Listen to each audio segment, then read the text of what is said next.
ವಿರಾಮದ ಬಳಿಕ ಜಾತಕ ಫಲ ವಿಶೇಷ ಕಾರ್ಯಕ್ರಮಕ್ಕೆ ಸ್ವಾಗತ. ಶಾಸ್ತ್ರಿಗಳೇ, ಮೊದಲ 6 ರಾಶಿಗಳ ಫಲಾಫಲ ಹೇಗಿದೆ ತಿಳಿಸ್ಕೊಡೋದಾದ್ರೆ? ಈ ದಿವಸ 12 ರಾಶಿಗಳ ಫಲಾಫಲ ತಿಳಿಯುವ ಮುನ್ನ ಈ ಹೊತ್ತಿನ ಗ್ರಹ ಸ್ಥಿತಿಯನ್ನು ಗಮನಿಸ್ಕೊಳ್ಳೋದಾದರೆ, ವೃಷಭ ರಾಶಿಯಲ್ಲಿ ಕುಜ ಗುರು ಯುತಿಯನ್ನು ನೋಡ್ತಾ ಇದ್ವಿ. ಕರ್ಕಟಕ ರಾಶಿಯಲ್ಲಿ ಬುಧನಿದ್ದಾನೆ, ವಕ್ರನಾಗಿ ಬಂದಿರತಕ್ಕಂಥದ್ದು. ಸಿಂಹರಾಶಿಯಲ್ಲಿ ಶುಕ್ರ ಹಾಗೂ ರವಿ ಶುಕ್ರರ ಯುತಿಯನ್ನು ನೋಡ್ತಾ ಇದ್ವಿ. ಕನ್ಯಾ ರಾಶಿಯಲ್ಲಿ ಕೇತು ಇರತಕ್ಕಂಥದ್ದು. ಇನ್ನು ಈ ದಿವಸ ತುಲಾರಾಶಿಯಲ್ಲಿ ಮಾಂದಿ ಉದಯ ಆಗಿದೆ.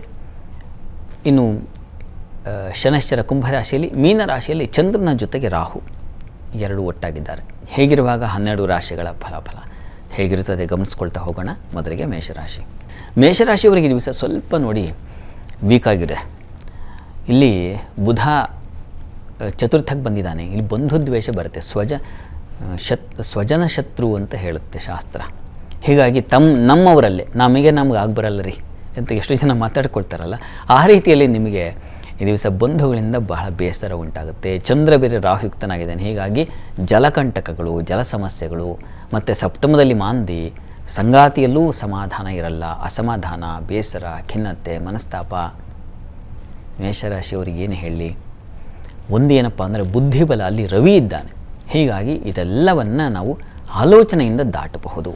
ಹೀಗಾಗಿ ಸ್ವಲ್ಪ ಧ್ಯಾನ, ತಪಸ್ಸು, ಈಶ್ವರನ ಪ್ರಾರ್ಥನೆ ಮಾಡಿಕೊಳ್ಳಿ. ಅಮ್ಮನವರ ಸನ್ನಿಧಾನಕ್ಕೆ ಸ್ವಲ್ಪ ಹಾಲನ್ನು ಕೊಟ್ಟು ಬನ್ನಿ, ಕ್ಷೀರದಾನ. ಇವೆರಡೂ ನಿಮಗೆ ತುಂಬ ಬಲ ತಂದುಕೊಡುತ್ತೆ, ಆತಂಕ ಬೇಡ. ಇನ್ನು ವೃಷಭ ರಾಶಿಯವರಿಗೆ ದಿವಸ ಚಂದ್ರ ಲಾಭದಲ್ಲಿದ್ದರೆ ಬಹಳ ಒಳ್ಳೆಯದು, ಲಾಭ ಬರ್ತದೆ, ಸಂಶಯ ಇಲ್ಲ ಅದರಲ್ಲಿ. ಯಾವುದರಲ್ಲಿ ಲಾಭ ಅಂದರೆ ಔಷಧ ವ್ಯಾಪಾರಿಗಳಿಗೆ ವಿಶೇಷವಾದ ಲಾಭ ಇದೆ. ಈ ದಿವಸ ಸಹೋದರಲ್ಲಿ ಸ್ವಲ್ಪ ಮನಸ್ತಾಪಗಳು ಬರ್ತದೆ, ಸ್ವಲ್ಪ ಸಾಲ ಬಾಧೆ ಉಂಟಾಗೋ ಸಾಧ್ಯತೆ ಇದೆ. ಹುಷಾರಾಗಿರಿ, ಸಾಲ ಮಾಡ್ಕೋಬೇಡಿ. ಇನ್ನು ಈ ದಿವಸ ಮುಖ್ಯವಾಗಿ ಬಂಧುಗಳ ಸಹಕಾರ ಚೆನ್ನಾಗಿದೆ. ನಿಮಗೆ ವೃತ್ತಿಯಲ್ಲೂ ಅನುಕೂಲ ಇದೆ. ಪ್ರಾರ್ಥನೆಗೆ ಈ ದಿವಸ ನರಸಿಂಹ ಪ್ರಾರ್ಥನೆ, ಅದು ತುಂಬ ಒಳ್ಳೆಯದು. ಇನ್ನು ಮಿಥುನ ರಾಶಿಯವರಿಗೆ ದಿವಸ ವೃತ್ತಿಯಲ್ಲಿ ಸ್ವಲ್ಪ ಕಿರಿಕಿರಿ ಉಂಟಾಗುತ್ತೆ. ಸ್ತ್ರೀಯರಿಗೆ ಸ್ವಲ್ಪ ಅಸಮಾಧಾನ ಇರ್ತದೆ. ಯಾಕೋ ಅಲ್ಲಿ ವಾತಾವರಣ ಸ್ವಲ್ಪ ಸರಿಯಾಗಿಲ್ಲ ರೀ ಅಂತ ಅನಿಸುತ್ತೆ ಮನಸ್ಸಿಗೆ. ಈ ದಿವಸ ಮತ್ತು ಹಣಕಾಸಿನ ವಿಚಾರದಲ್ಲಿ ಬಂಧುಗಳ ಜೊತೆಗೆ ವ್ಯವಹಾರ ಮಾಡಬೇಡಿ, ಒಪ್ಕೋಬೇಡಿ, ಅದು ನಿಮ್ಗೆ ಆಗಲ್ಲ ಈ ದಿವಸ. ಅದರ ಬಗ್ಗೆ ಗಮನ ಇರಲಿ. ಇನ್ನು ಈ ದಿವಸ ನಿಮಗೂ ಕೂಡ ಬುದ್ಧಿ ಶೂನ್ಯತೆ, ಯಾಕೋ ಸ್ವಲ್ಪ ಮಂಕಾಗಿರುತ್ತೆ ಬುದ್ಧಿ. ಇದರ ನಿವಾರಣೆಗೆ ಈ ದಿವಸ ನೀವು ದುರ್ಗಾ ಪ್ರಾರ್ಥನೆ, ಯಾದೇವಿ ಸರ್ವಭೂತೇಷು ಬುದ್ಧಿರೂಪೇಣ ಸಂಸ್ಥಿತ ನಮಸ್ತಸ್ಯೈ ನಮಸ್ತಸ್ಯೈ ನಮಸ್ತಸ್ಯೈ ನಮೋ ನಮಃ ಈ ಮಂತ್ರ ಹೇಳ್ಕೊಳ್ಳಿ. ಇನ್ನು ಕರ್ಕಟಕ ರಾಶಿಯವರಿಗೆ ದಿವಸ ಸ್ವಲ್ಪ ಮಟ್ಟಿಗೆ ಆರೋಗ್ಯದಲ್ಲಿ ಏರುಪೇರಾಗುತ್ತೆ.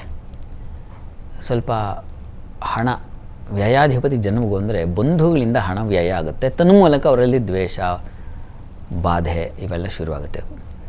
ಇನ್ನು ದಿವಸ ವೃತ್ತಿಯಲ್ಲಿ ಅನುಕೂಲ ಇದೆ, ಕೆಲಸದಲ್ಲಿ ಅನುಕೂಲಗಳು ಉಂಟಾಗುತ್ತೆ. ಈ ದಿವಸ ಸ್ವಲ್ಪ ಆರೋಗ್ಯ ಬಾಧೆ ಇದೆ ನಿಮಗೆ. ಪ್ರಯಾಣದಲ್ಲೂ ಸ್ವಲ್ಪ ತೊಡಕನ್ನು ಸೂಚಿಸ್ತಾ ಇದೆ. ಈ ಕಾರಣದಿಂದ ಈ ದಿವಸ ದುರ್ಗಾ ಪ್ರಾರ್ಥನೆ ಮಾಡ್ಕೊಳ್ಳಿ, ದುರ್ಗಾ ಕವಚ ಹೇಳ್ಕೊಳ್ಳಿ, ಅನುಕೂಲ ಆಗುತ್ತೆ. ಇನ್ನು ಸಿಂಹರಾಶಿಯವರಿಗೆ ಈ ದಿವಸ ಕೆಲಸದಲ್ಲಿ ತುಂಬ ಅನುಕೂಲಕರವಾಗಿದೆ.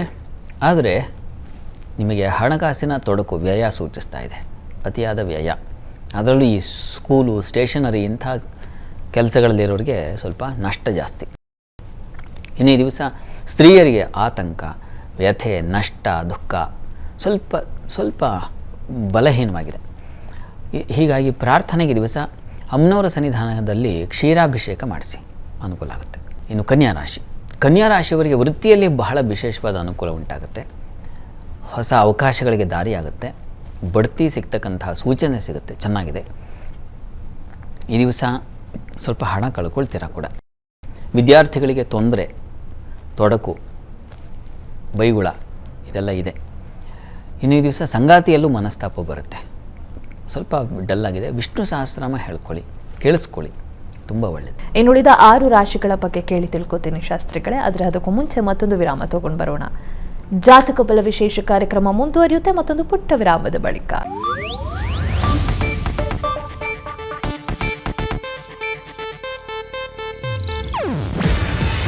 ಇದು ಏಷ್ಯಾನೆಟ್ ನ್ಯೂಸ್ ನೆಟ್ವರ್ಕ್ ಪ್ರಸ್ತುತಿ.